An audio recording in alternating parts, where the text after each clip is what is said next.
So the correct answer is 1988. 1988. O, try yun. Pakilay daw yung pindot. Or i-stop mo na daw. Wait lang. Sandali. Hold your horses, children. Okay. So, alam na paano. Period. Shot sa inyong mga cellphones and then pabilisan ang pag-click sa tamang answer. Okay? So, it's not enough that you get the correct answer, but dapat mabilis. Are you familiar with Kahoot?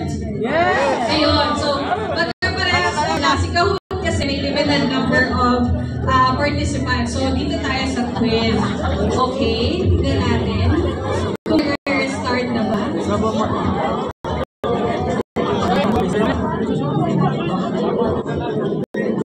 Wait lang daw. Okay, ano ba ang ihanda nating prizes para sa ating winners? Ha? Or secret daw muna. Okay, dito so anything under the sun ang topic, pero related to Women's Month. Okay? So nakita ko na yung mga questions kanina. Masasagot naman siya ng mga bagets, pero pagka yung mga nasa bandang age bracket ko na, feeling ko mapaperfect nila. Okay? Sige. Are we good? Wala pa. Sumisenya sila, wala pa daw. Makakaya ba natin today o hanggang next Women's Month lang to? Ayan, okay. Huwag natin i-pressure ating tech team. So, ay pag ito hindi pa sumay na sa akin, bababa ako at mag-i-interview ako ng participant. You like that? No! Ayaw talaga nila pagka may mga pag-recitation na nagaganap. Wait, may sanya sila doon. Is that a yes? Is that a go? Hindi pa daw. Okay. So I think let's leave the games for now and we'll proceed. What tech team advice? Ay, wag daw. Okay, may habang buhay may pag-asa. Kasi excited talaga kami ipamigay ang aming hinanda na prizes para sa inyo. At dahil wala pa, maglilibot-libot na lang muna ako. Okay? Ayan. Ma'am Shini, samahan mo ako. Maghahanap tayo ng interviewin. Okay? Ito talaga gusto ko sa kanila. Pag mag-interview, look away. Pag ganun agad, look up. Sige, hanap tayo. Ito si Miss Beautiful. Hi ma'am, please state your name and what year are you in? Please stand up. Hello po, I am Wesley Orminasa and I'm a grade 12 student. Hi, Icy. Tama. Okay. So, pagpunta mo dito this afternoon, what were you expecting?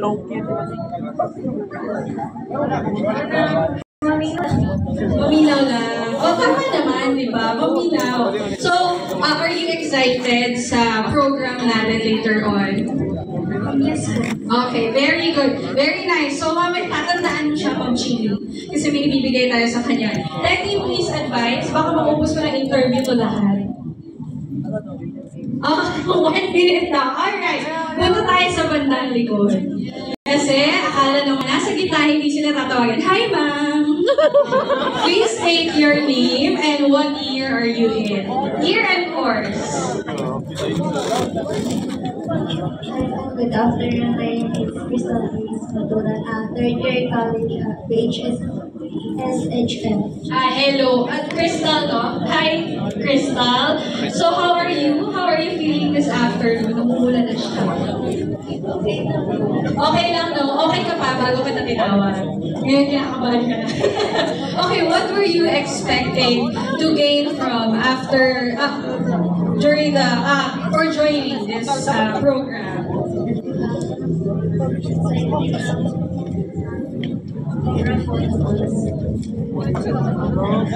Okay.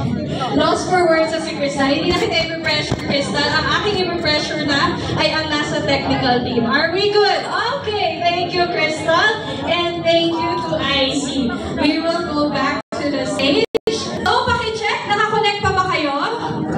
Wala na kasi zero na yung participants doon. Uulitin ba? Okay na daw. Ano to? Anong okay na? May participants na? First question. Ay, mag-join na ulit. Okay, join na ulit. Last request from the join our game by scanning the QR code or entering the number flash on the screen 08641.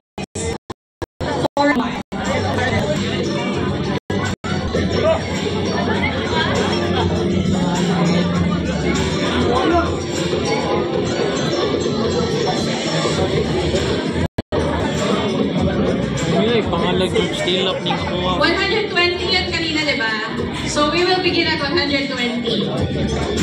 Okay, 99, 100, 105, 15. Okay, we will begin at 120. 120 participants.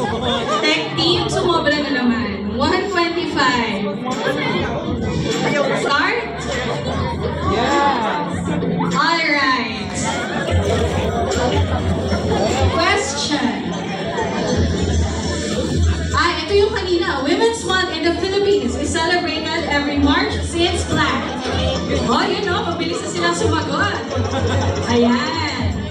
May bonus question kayo, ha? Dali ara ba? The correct answer is...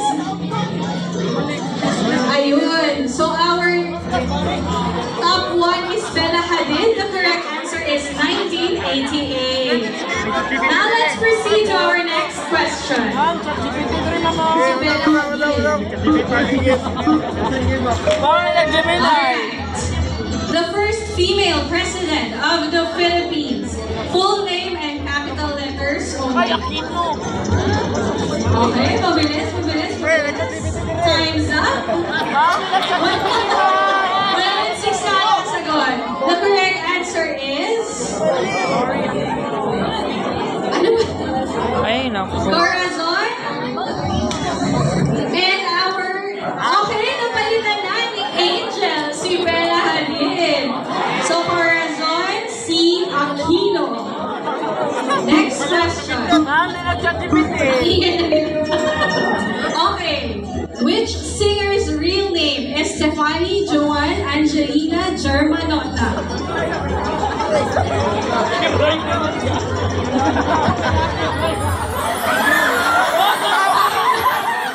Time's up. The correct answer is... Okay, sa ating si Blue. And the correct answer is Lady Gaga. Naku, nasa na kaya si Angel at si Bella Hadid. Next question. Concentrate sa phones, ha?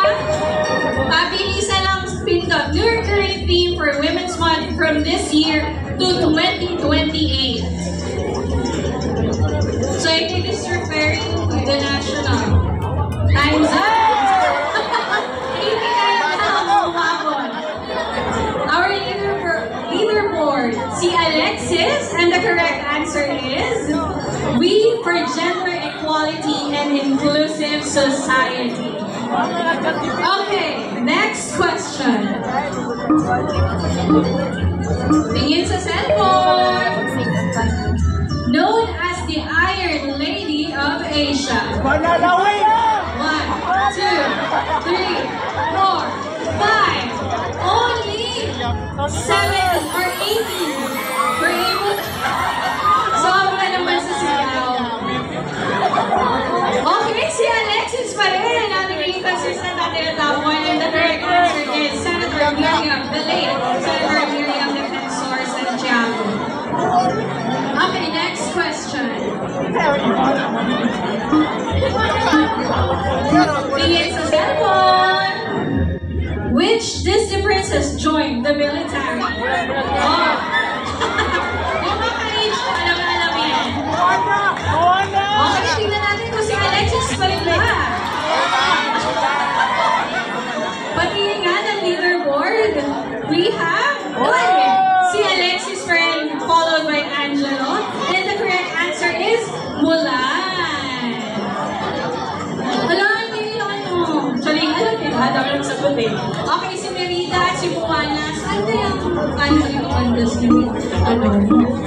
Okay, next question. Tingin sa cellphone. According to Greek mythology, Who is the first woman on Earth? Greek hat, Greek. Alright. Let's check the leaderboard to see. Is it still Alexis? Ayun, si Alexis pa rin. And the correct answer is Pandora. Okay. So, pabilisan ang pindot ha. So, si Alexis magaling pumindot. Next question. What color signifies gender equality and women's empowerment? Ayan, tingnan natin. Time's up. Let's see. Si Alexis pa rin po. Okay. Ayan! Ang galing talaga ni Alexis. Pumindot siya pa rin. At the correct answer is ChatGPT ka mo! pink talaga ang naging sagot ng paramihan. Next question. Former Miss Universe that said, I am confidently beautiful with the heart. Okay, let's see. Miss Alexis. Patingin. We have still Alexis, followed by Crazy G and Baby Girl. The correct answer is 3 hours. Next question. So last 3. Kasali na to. One of the successful business that is run by a successful CEO woman. Time's up. Let's see kung masagutan ba ko ang tama ni Alexis. Alright, si Alexis pa rin with 6,830 and the answer is YouTube. Okay. Second to the last question. When was the DICT officially created as a government agency? Well, baka may sumaling taga-DICT dyan ha. Time's up. The correct answer is leaderboard pala. Ay! Naunahan niyo siya ni Lisa! 2016 is the correct answer. Okay, last. Hala, si Alexis, ano na? Sige, ChatGPT yun! ChatGPT yun! Alrighty. Ay, mas mahaba pala ang time sa Ayun. What is the main role of the DICT in the Philippine government? Time's up. Leaderboard, let's see. Si Lisa pa rin. Di ba And the correct answer is developing ICT policies and programs.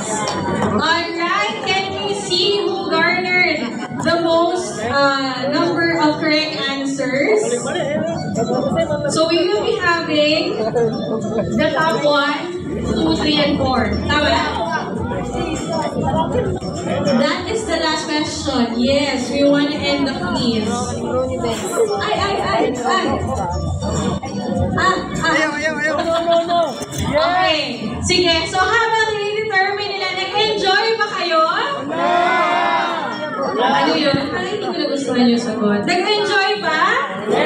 Yes, dapat yes, kasi ang ingay ng mga nandun. Hindi ko alam, baka may ibang laro sila. Alright. Okay. So, third place, you have Chris G. Second place, Baby Girl. And our first placer, our winner, Liza. Patingin nga kung sino to. Can you please come here in front? Okay. Please join us here in front. Baby Girl and Crazy G. Asa si Crazy G? Si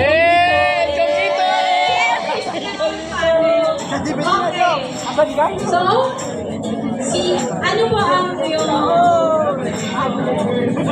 ito si Liza. Si Liza ang ating winner. Tama ba? Yes. So, you receive a label planner from DICT and IIT. Wala namin, maguman. Partida ni Naiti. And also a cell phone holder with a women's hand. Tapos dyan sa may picture. Nasaan si Baby Girl at si Crazy G? Si Crazy G,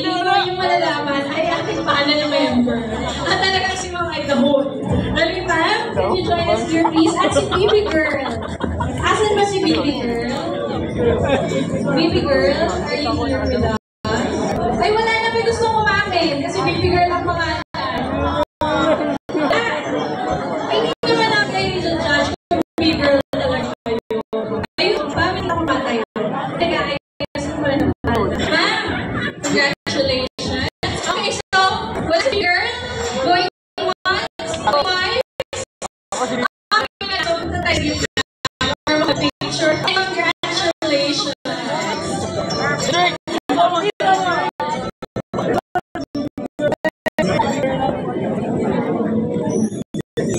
Ayan, alright, now we are so done with our games. And now we will proceed to one of the highlights of the kickoff ceremony, the induction of DIWA officers. Now, banggit ko yung DIWA na word. Baka many of you are wondering, ano yun? Diba? Kasi we have a DIWA word in Tagalog which means for a presence relating to the mind or yung sa isip. But sa DICT, DIWA is actually an acronym for Digital Innovation for Women Advancement. Okay? And now, to give you a brief background, the DIWA project was first proposed by the DICT Undersecretary Giselle Matapasige during the 2022 Plenipotentiary Conference of ITU at Bucharest, Romania. So, baby pa siya, kumbaga. Baby project pa siya kasi 2022 lang. It is in line with the ITU's goal to become a model organization for gender equality using ICT to empower women. Now, as part of the celebration of the International Women's Month, Digital Innovation for Women Advancement, or DIWA, aims to empower women in the digital space by providing them with access to training, capacity building, mentoring and coaching, and networking resources.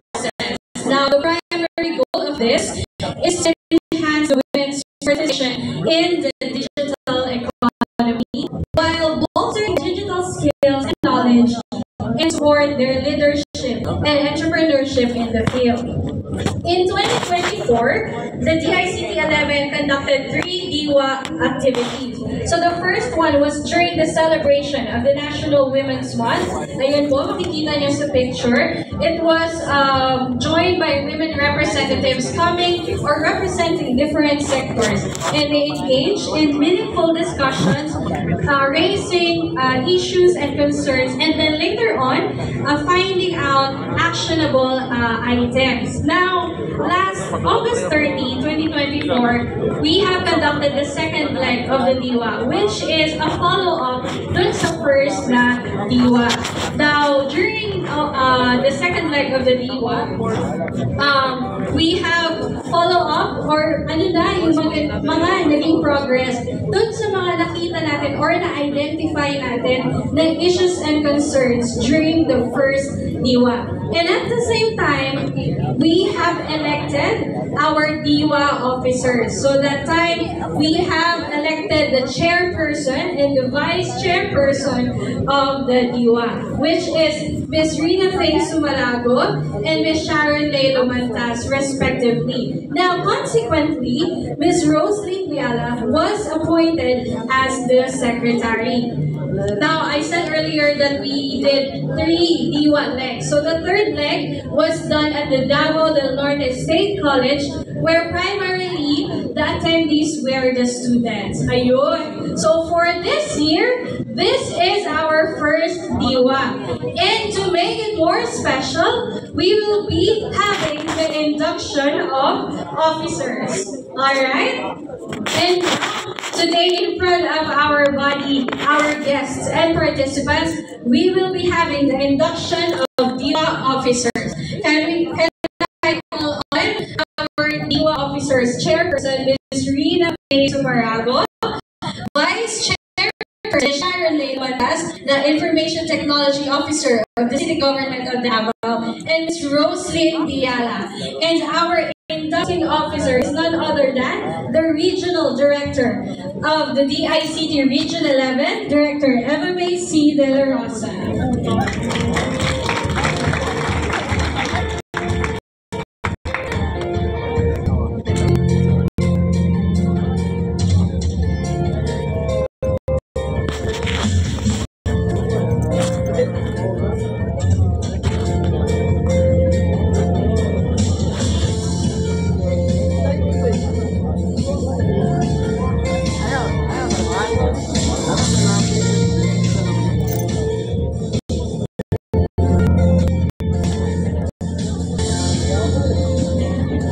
Please raise your right hand and repeat after me.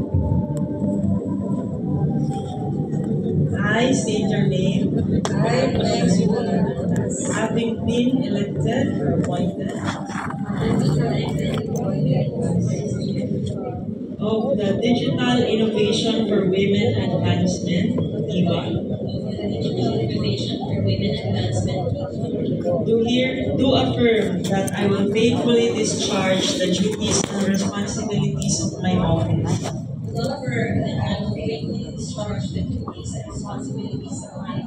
Uphold the mission and vision of DIWA. And serve with integrity, diligence, and dedication. In alignment with the mission of DIWA, I commit to harnessing the role of ICTs to advance gender equality and empower women, to actively participate in building an inclusive and sustainable digital future. I will support initiatives that promote diversity, equity, and access to digital opportunities for all. Ensuring that technology serves as a tool for empowerment and progress. With the trust and confidence bestowed upon me, I commit myself to these responsibilities of God.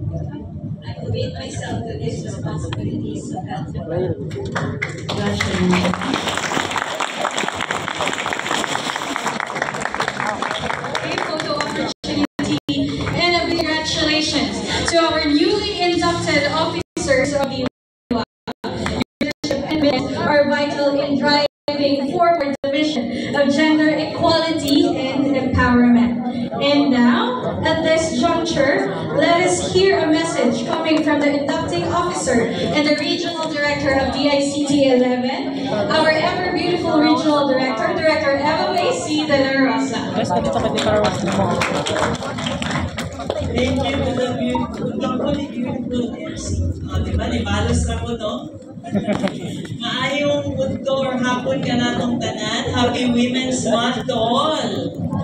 And of course, our supporters sa mga women, no, ang atong mga kalalakihan. Kumusta mo? Okay. So, before I share the message of Secretary Ivan Huy, our DICT Secretary, allow me to first thank Assumption College of Davao, represented here by Dr. Elsa Villanueva, PhD, the VP for Formation and Student Services. Palakpakan nato faculty and staff for hosting this year's National Women's Month 2025 kickoff. So I'd also like to thank our women achievers who are our discussants this afternoon. I think you will be acknowledged later, pero I would like to acknowledge as well atong chairperson for DIWA 11, Ms. Rina Peso Marago. Kaedad ninyo ni siya. In no particular order, Ms. Christy Garcia, founder of All Out Virtual Company. Dito para ma-acknowledge nyo. Ito guys, mga pakita lang po ninyo. Miss May Martin Pimentel at Moms at Work. May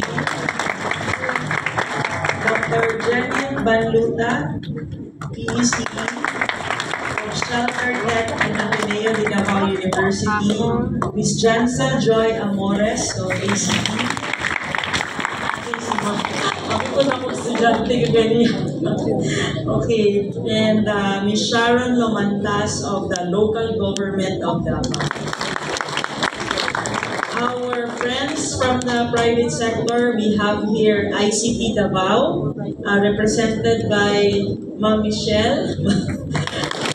Private sector, members of the DIWA, nandito ang Mapua.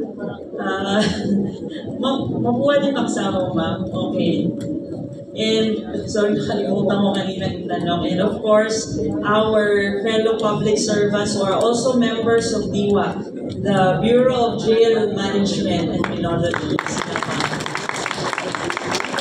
So, daghan po na sila ginagawa for the women inside the jail. Thank you to my DICT family, most especially sa ato ang ICT Industry Development Bureau sa tanan na dinhi.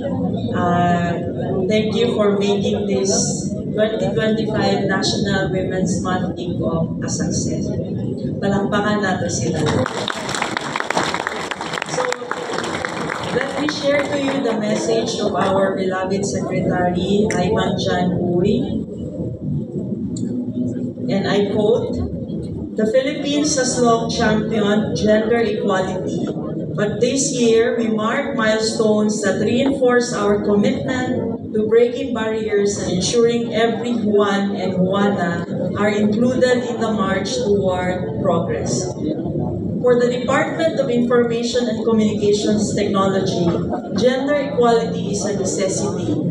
In a digital world where opportunities abound, the exclusion of women is not just a loss for them, but a failure for society as a whole.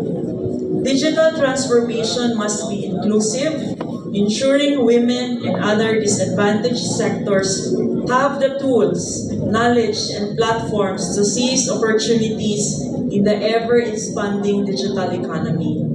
Our work at the DICT has been clear and resolute, and that is to make technology an equalizer. Connectivity plays a crucial role in this effort. Through the free Wi-Fi, free public internet access program, we are working to connect all women across the country, especially in geographically isolated and disadvantaged areas. The shift towards digitalization has significantly simplified processes and minimized bureaucratic challenges, particularly benefiting women who often face systemic barriers in accessing government services.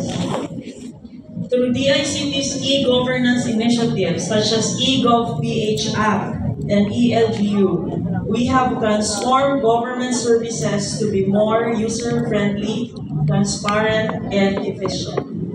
Further, through the Digital Jobs PH initiative, we have trained thousands of women, particularly those in rural areas, to access new employment opportunities, freeing them from the constraints of geography and traditional barriers to economic participation. We have also strengthened our digital transformation centers, ensuring that women in remote and disadvantaged communities have access to learning resources, digital literacy programs, and entrepreneurial tools. These centers are gateways to empowerment, allowing women to harness technology for education, livelihood, and leadership. Women must be safe not just in their homes, workplaces, and communities, but also in the digital sphere. The ICT has intensified its cybersecurity awareness campaigns, particularly for women and young girls, to ensure they are equipped with knowledge and skills to navigate the digital world safely. We are working closely with local government units and other stakeholders to curb online harassment, cyber stalking, and other digital threats that disproportionately affect women. We are one with the Philippine Commission on Women and all other agencies in celebrating National Women's Month, as well as in commemorating March 8th of every year as National Women's Day. The theme of this year's Women's Month, Babae sa lahat ng sektor, aangat ang bukas ng bagong Pilipinas, captures the essence of what we are, what we in the DICT strive for.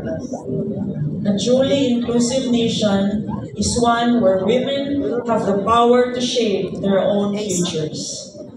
It is a nation where technology does not exclude but uplifts, and where meaningful policies are enforced and implemented to create lasting change. Forging ahead, the DICT stands firm in its mission to ensure that digital transformation is gender responsive. We will continue to expand digital access, fortify cybersecurity for women, and create more opportunities for education, entrepreneurship, and employment. Because a future where women thrive is a future where a nation thrives.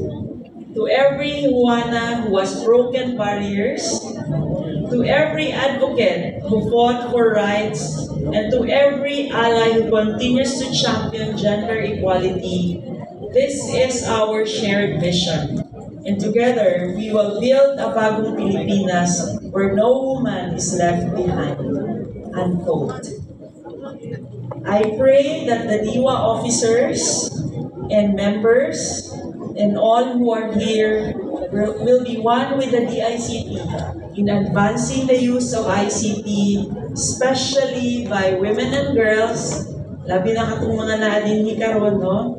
Para babae sa lahat ng sektor, aangat ang bukas sa bagong Pilipinas. Daghang salamat at may hapon.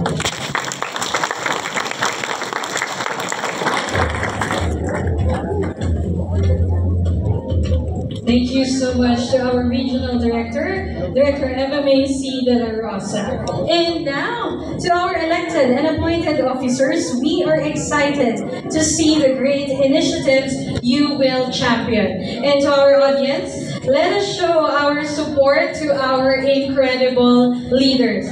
Now, with even more inspiration fueling us, let us hear the message of support coming from the chairperson of DIWA 11 and the CEO of Mugnatech, Ms. Rita Faye Sumarago. A round of applause, please, everyone.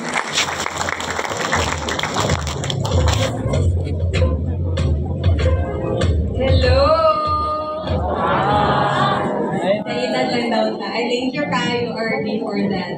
Anyway, guys, thank you. I am honored and happy to be able to serve as the chairperson of DICT Region 11, a program wherein we dedicate our efforts in advancing women through digital education. And as a founder and a community builder myself, I have witnessed how access to technology and knowledge can open doors, create opportunities, and uplift community. So in this capacity, I will work alongside my fellow leaders and partners to champion initiatives that promote diversity, equality, and access to digital opportunities for all, not just women, but for everyone. For DIWA, we are not just advancing for women in tech, we are building pathways for leadership, entrepreneurship, and meaningful participation in digital economy. And I am committed to fostering an inclusive environment where women and men are equally equipped with skills, resources, and support they need to thrive in ever-evolving digital landscape. Together, with DICT Region 11 and our supporters, we will create a stronger and more innovative future, one where women are not just part of the conversation, but equal contributors in leading the way. I look forward in collaborating with you and making this vision a reality. Thank you so much. All right, thank you so much, Ms. Rita Faye Sumarago. Alright. Ayan. Okay, so that is one of the highlights of this kick-off ceremony. And now, from leadership and governance to education and community empowerment, our panelists for today's panel discussion will represent the very essence of this year's theme, Babae sa lahat ng sektor, aangat ang bukas sa bagong Pilipinas. Their dedication and commitment to progress have paved the way for many others to follow. Now let's open our hearts and minds as we engage in this enlightening discussion. Please join me in welcoming our distinguished panelists. We have our panelist number one, Ms. Christy Garcia, the co-founder of All Out Virtual. Please join me here on stage, ma'am.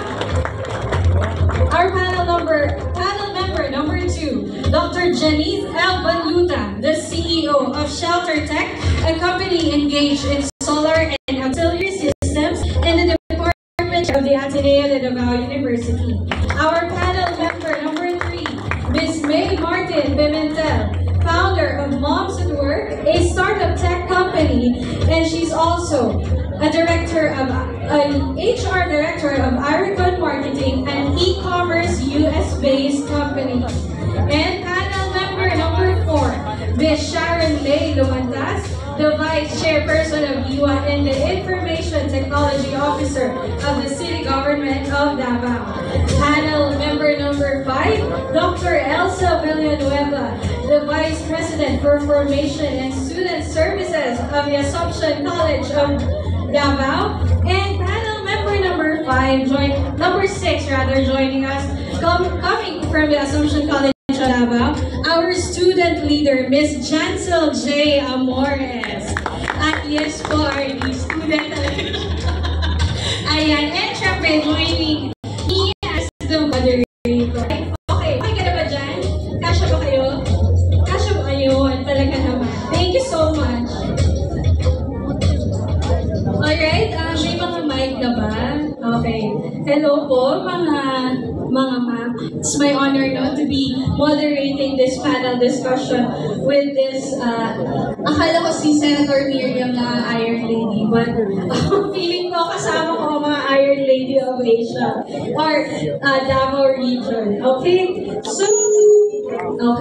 So to begin with, we will be flashing on the screen our questions for our panel members, and each will be given time to answer the question or provide us insights. Okay, so children, you have to listen for you to become inspired. Okay? Alright, now we will begin with, siguro pag ganito ba tayo, kay Vice Chair ako magsisimula, tapos last si Dr. Elsa. Okay ba? Okay po ba no? Okay, now this year's theme, which is Babae sa lahat ng sektor, aangat ang bukas sa bagong Pilipinas. What does this theme mean to you, and how do you see it in shaping the future of women in various sectors? Good afternoon, everyone. I'm from the local government of Davao. We are the IT frontliners of the city government of Davao. The theme this month for Women's Month, Babae sa lahat ng sektor, aangat ang bukas sa bagong Pilipinas. It highlights a vital role of women to play across different sectors. Business, government, and it also emphasizes that no sector in our society will be complete without women. So it also ensures that there is inclusivity, and also it uplifts that when we include women in these sectors, it doesn't only uplift women for their role, but also encourages them to be models and empower them to do good. So I believe this theme that we are celebrating for Women's Month is really feeling for all. Thank you so much, Ms. Sharon. And now to our student leader, Ms. Chancel Joy. Yun, I am a student here in Assumption College of Davao, and to be part of this momentous event, thank you very much, by the way. And for me, the theme, babae pa, babae sa lahat ng sektor, angat ang bukas sa bawang Pilipinas. For me, that theme signifies the importance of women in our society. It highlights na tayo mga babae kailangan sa society natin, sa ating community. We play a vital role in, making our country better for the future. And hindi lang, gaya nung nasabi nila, ilan tayo babae lang. We are women. So we have our own talents, we have our own skills that can help uplift our country. And for me, that's how the theme signifies. Ayun, thank you so much. And now let's hear an insight from Ms. May. Thank you so much. Before I answer the question, I am from Moms at Work. So basically what we offer is that we provide training opportunities for mothers who want to kickstart their online businesses. And at the same time, we provide opportunities for them to be placed with remote work, for our clients abroad. So in relation to the question, I think women right now we are not just participants in the nation building. I would like to believe that in the digital era, women, specifically mothers, are more of leaders, innovators, and enablers. I think we are shaping the economy, and I think I like the role of women in this era, especially if women are educated and empowered, then it creates a ripple effect, and for every educated, nurtured women, it affects the economy as well. Okay, thank you so much, ma'am. So that is parang on the business side of sa sector na ni-represent ni Ms. May. How about from the industry then and the education sector? Dr. Janice Baluta.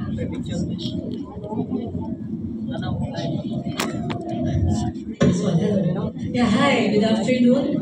Yeah, since I'm into the engineering, education, and the technology, as I could say this, as I understand, the thing lies in inclusivity and pride of being a Filipino. So this means that we were given opportunity, equal opportunity to lead, innovate, and create change for the society, not only in being a woman, but also a woman in technology and in education. Thank you. Thank you so much, Dr. Janice. So, dapat ma-inspire tayo to become women in tech. Alright, now let's proceed to Ms. Christy. Hello, good afternoon to everyone. My name is Christy Garcia, and before I answer the question, I'd like to introduce our business. It's called the Full Service Virtual Assistance and Digital Marketing Agency, and we provide different services of digital marketing and virtual assistant services to the different clients all over the world. I think they have communicated a lot about our team. I just like to share some of my experience. When I was in Dubai, I was attending an IT conference, and majority of the participants are predominantly men, and I can only count, I'm just one of those 10 women who are in the IT conference, and I thought to myself, why is that there's only few women in the IT conference? And thankfully, I was given a chance to speak as one of the panelists that time, and I was able to empower other women and of course men as well to support women in the technology. So I see this theme as fostering collaboration and mentorship so that we can empower more women to be bold enough in decision making, in problem solving, and innovation. So I think if we can support each other through community, we can be great as a community. Thank you so much. Thank you, Ms. Christy. So I agree, no?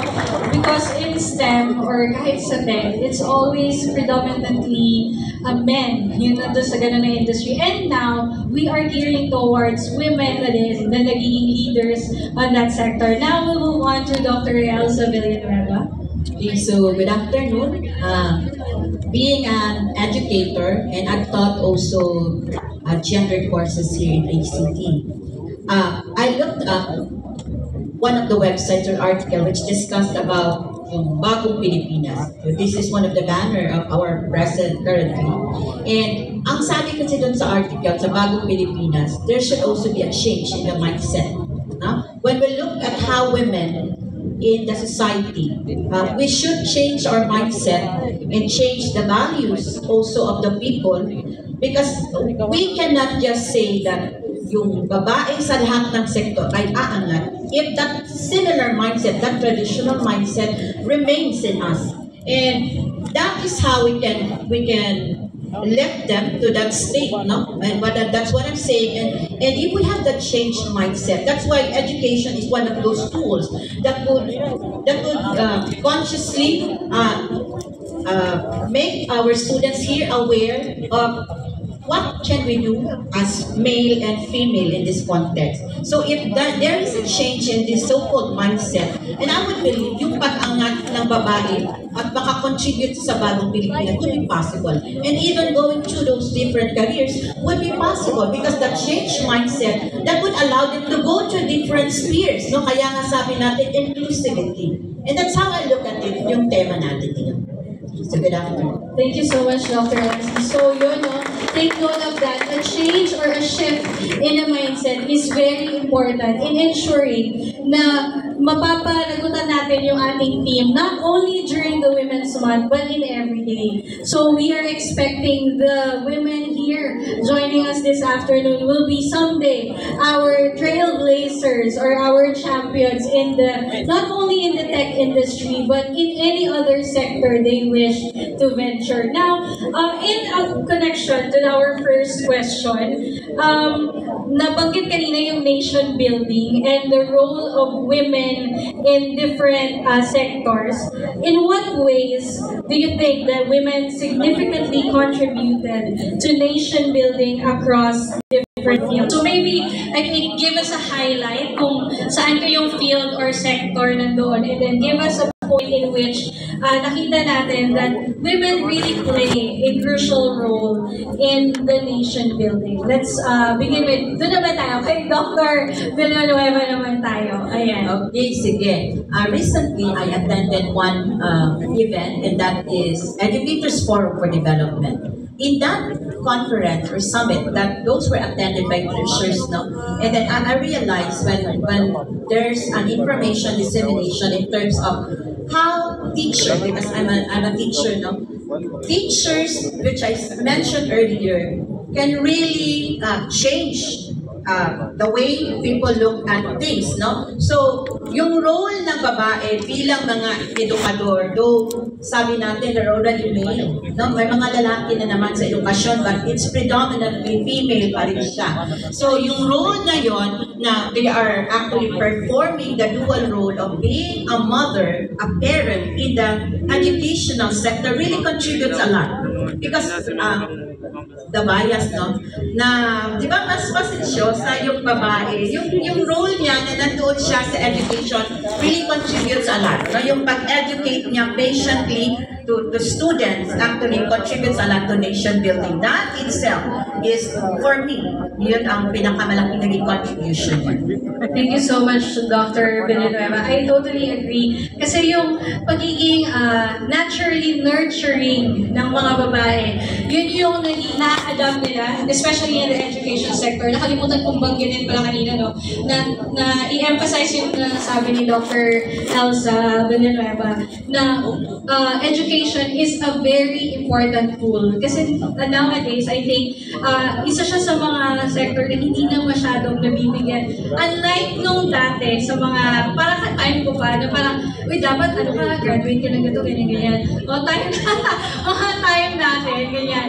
So, sobrang na din kasing dami ng available resources ngayon, minsan, hindi na siya nabibigyan ng ganong importance. So, yun yung parang isa din sa contribution ng women in the education sector. And now, let's go to the business side naman from Miss Christy. Yes, I would say business and technology.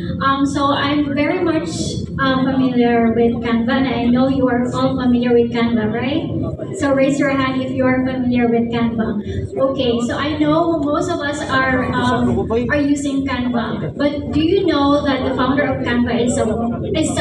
The name is Melanie Perkins, and she was attending the University of Western Australia. She was a student at that time, and she was taking commerce management course, but then she had private tutor classes sa mga graphic designers, or for those who are aspiring graphic designers. And these graphic designers had difficulty in navigating mga online or design tools such as Adobe Photoshop. And thus, this Melanie Perkins created this idea.